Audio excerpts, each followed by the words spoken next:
Hello everyone, welcome back to my channel. तो अभी तक हमने जो लोग पुराने हैं, जो चैप्टर देखते हुए आ रहे हैं, वीडियोस देखते हुए आ रहे हैं मेरे, उनको तो पता ही है कि चैप्टर 8 चल रहा है बिजनेस ऑर्गेनाइजेशन का। पार्ट 1 पार्ट 2 हमने कर लिया है, अब पार्ट 3 में आए हैं। लेकिन जो लोग नए हैं, जिन्होंने अभी तक कोई वीडियो नहीं देखी है, जो बिल्कुल नए नए जुड़े हैं, उनको मैं बता दूं कि हमारा बिजनेस ऑर्गेनाइजेशन का चैप्टर 8 चल रहा है। पार्ट 1 हमने कर लिया है, पार्ट 2 भी कर लिया है, पार्ट 3 की बारी है अब। अगर पार्ट 1 पार्ट 2 नहीं देखे तो उनको जाके देखो, ठीक। और शुरू करते हैं अपना पार्ट 3। तो देखते हैं आज हम इसमें क्या क्या पढ़ने वाले हैं।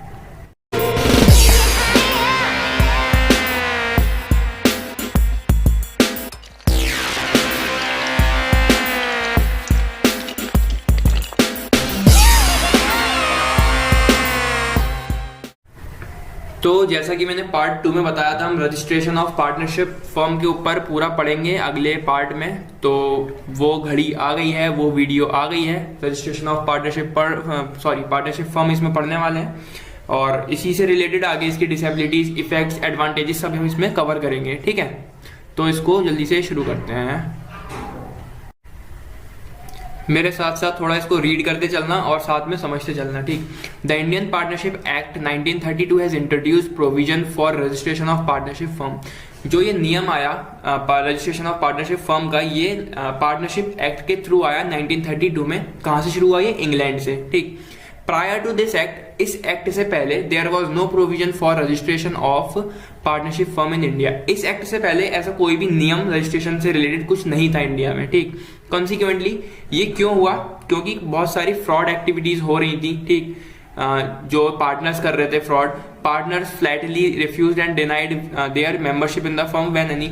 जब भी कोई लाइबिलिटी अराइज हो रही थी पार्टनरशिप में, तो जो पार्टनर्स थे वो मना कर दे रहे थे कि हम इस पार्टनरशिप फर्म से जुड़े ही नहीं है, ठीक है। तो ये भी एक धोखाधड़ी वाली बात हो गई।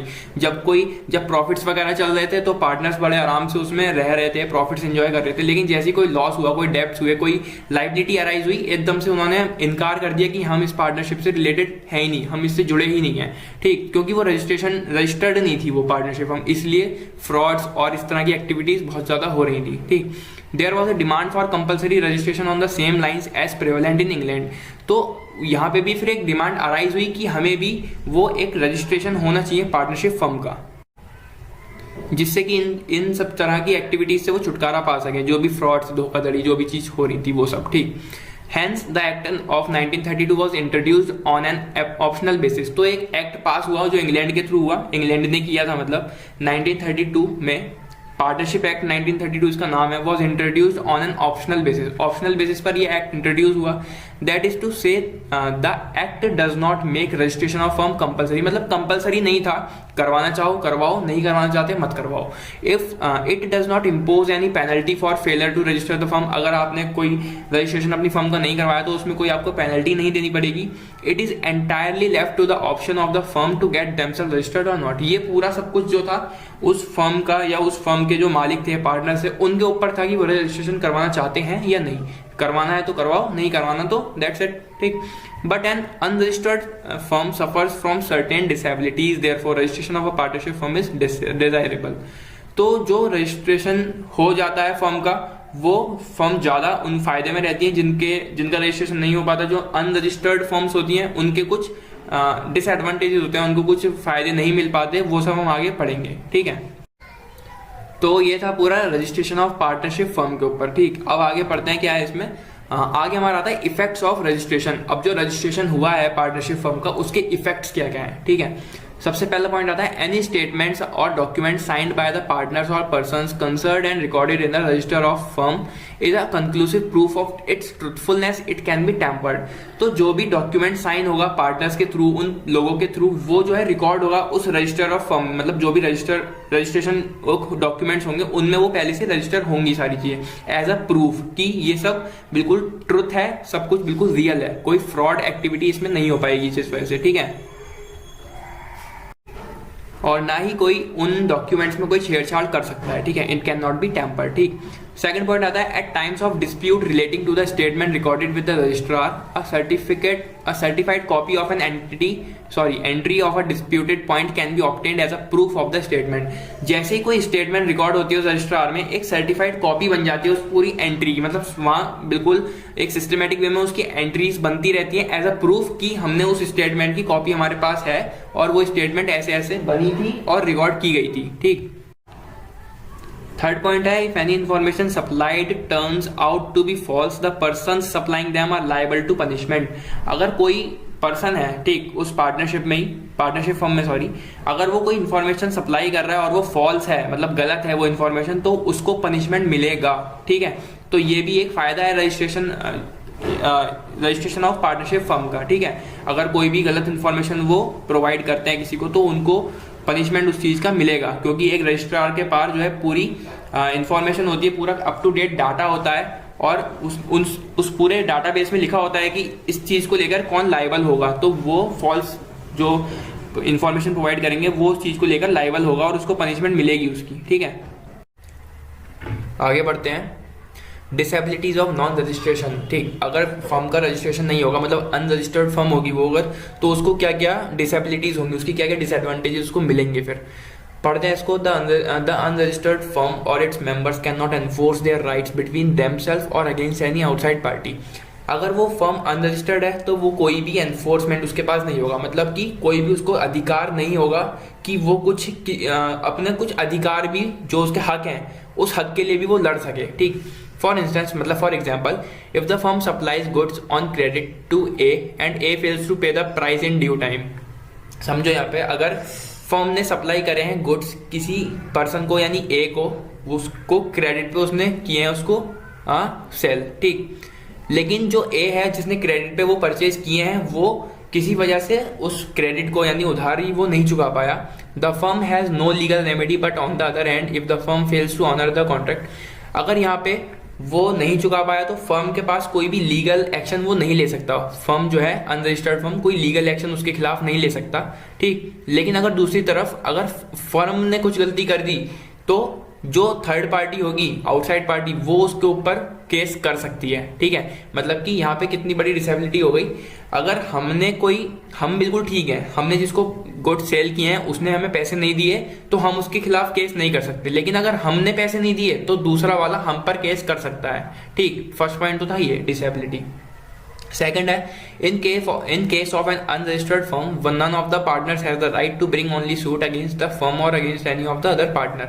यहाँ पे क्या है, अगर कोई अनरजिस्टर्ड फर्म है तो ना ही पार्टनर्स और ना ही वो पूरी फर्म किसी पर केस कर सकती है। ठीक, अगर मान लीजिए जब एग्रीमेंट तैयार होता है पार्टनरशिप बनने से पहले या पार्टनरशिप शुरू होने से पहले, तो उस एग्रीमेंट्स में कुछ रूल्स लिखे होते हैं, कुछ रेगुलेशन लिखी होती हैं, इतना प्रॉफिट इस पार्टनर को जाएगा, इतना प्रॉफिट इस पार्टनर को जाएगा। लेकिन अगर उस कॉन्ट्रैक्ट में जो लिखा है वैसा नहीं हुआ तब भी कोई पार्टनर दूसरे पार्टनर पर नाम नहीं लगा सकता, मतलब उस पर वो केस नहीं कर सकता। ठीक है, भले ही वो रूल्स का कितना भी उल्लंघन करे। अगर मान लो अगर 10% प्रॉफिट किसी पार्टनर को मिलना चाहिए था लेकिन उसको 5% मिल रहा है, तो जिसको मिल रहा है ना प्रॉफिट, वो किसी और को केस नहीं कर सकता, लीगल एक्शन नहीं ले सकता वो दूसरे पार्टनर की तरफ। ठीक, वो इसलिए क्योंकि वो फर्म जो है वो अनरजिस्टर्ड है। यहाँ वही बात लिखी है, if any dispute arises among the partners with regard to any cause in the partnership deed the court will not entertain any suit in this connection. अगर कोई भी ऐसा कुछ होता है, कोई भी उल्लंघन हो रहा है रूल्स रेगुलेशन का, तो केस जो है वो लीगल केस नहीं कर सकते। जो हमारी कोर्ट होगी वो कुछ भी नहीं सुनेगी इस बारे में अगर अनरजिस्टर्ड फर्म है। और लेकिन अगर कोई पर्सनल ऑब्लिगेशन है, कोई पर्सनल प्रॉपर्टी से रिलेटेड है, तब वो हो सकता है कुछ भी। तो ये थी डिसेबिलिटीज नॉन रजिस्ट्रेशन की। ठीक, अगर किसी फर्म का रजिस्ट्रेशन नहीं हुआ है तो। ठीक है, तो ये थी इसकी डिसेबिलिटीज। आगे बढ़ते हैं, आगे हैं इसकी एडवांटेजेस ऑफ रजिस्ट्रेशन। तो इसको शुरू करते हैं पढ़ना। The major advantage of registration is that a partner of registered partnership can sue the co-partners and as well as the firm in case of dispute.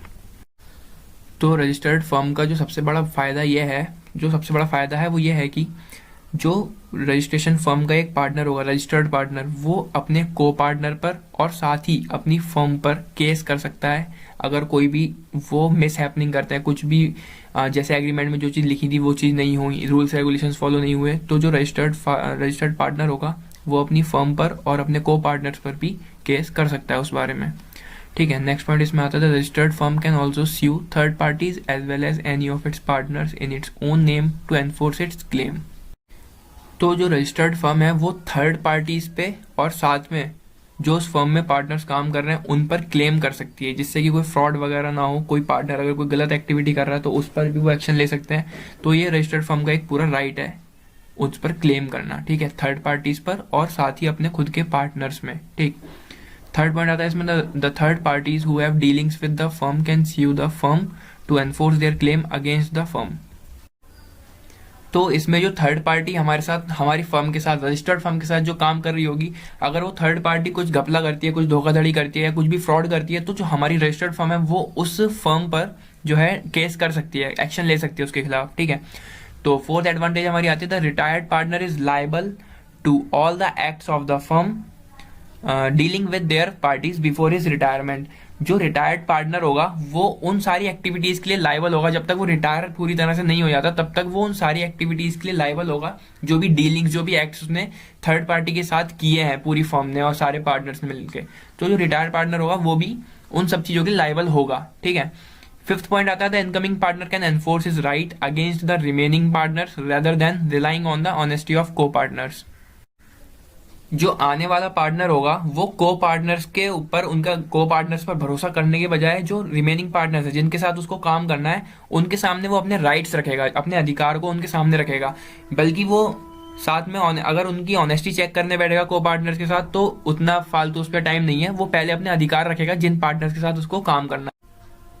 तो ये सब फायदे मिलेंगे अगर रजिस्टर्ड होगी आपकी फर्म, हमारी फर्म नहीं, अगर कोई भी फर्म जब रजिस्टर्ड हो जाएगी तो ये उसकी एडवांटेजेस होंगी, ठीक है।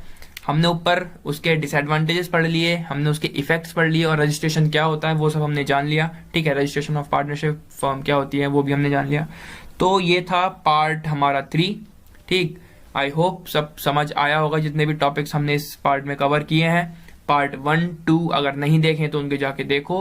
और जैसा कि मैंने पहले भी बोला, चैप्टर 1, 2, 3, 4, 5, 6, 7, आई थिंक 7, हाँ, सब चैप्टर हो चुके हैं, ठीक है।